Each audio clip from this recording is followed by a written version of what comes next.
पहचानते हैं? क्या आप जानते हैं कि वो लोग कौन थे? क्या वो टीएमसी के ऑफिस बेरर्स हैं, लोकल वर्कर्स हैं? कौन थे वो लोग? नहीं पहचाना, लेकिन बाद में मैं इनका नाम कलेक्ट किया और इसके अगेंस्ट में एफआईआर भी किया।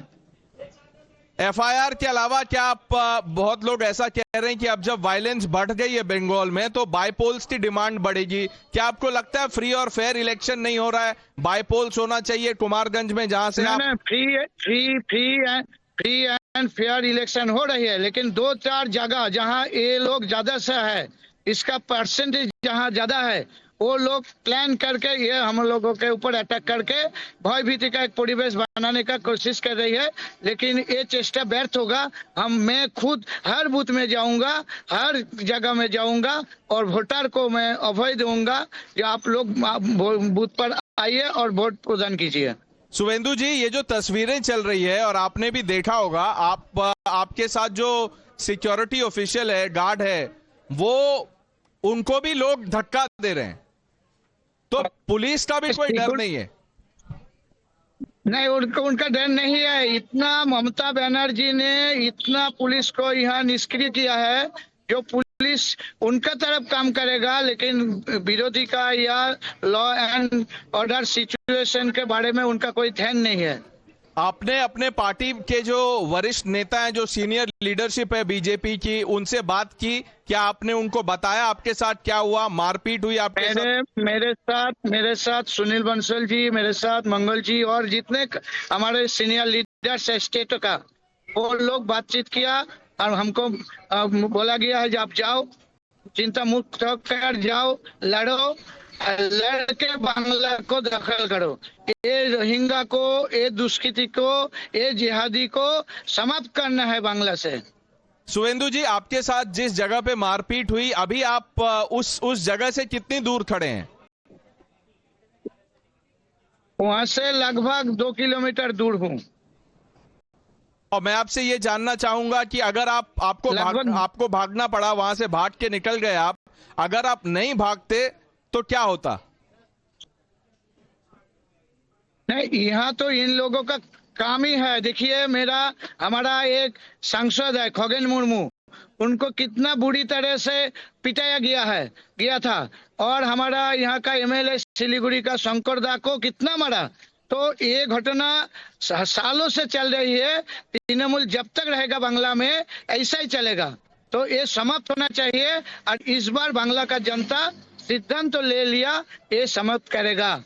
शुभेंदु जी, जब भी ऐसे पोल वायलेंस की बात आती है, ऐसे तस्वीरें सामने आती है, तो दोनों तरफ से ये आरोप होता है कि उनके लोग कर रहे थे या हमारे लोग नहीं थे, उन्होंने प्रोवोक किया। आपके साथ जो घटना हुई, आप कह रहे हैं आप सुबह से कंस्टिट्यूएंसी में घूम रहे थे, जब आप पोलिंग बूथ 16 के आसपास गए, तब आपके साथ ये धक्का मुक्की हुई, आपको मारा गया, वहां से भगाया गया। देखिए, आप लोग स्टडी कर लीजिए एक बार। जब लोकल स्तर पर चुनाव होते हैं, जहां यहाँ पंचायत चुनाव होता है, तब यहाँ मतदान करने के लिए कोई आदमी नहीं आता है, उनका राज चलते हैं।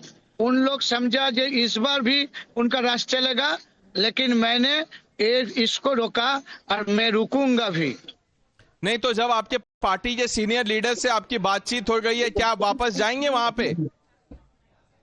कहा, मैं कभी नहीं, किधर भी नहीं जाऊंगा।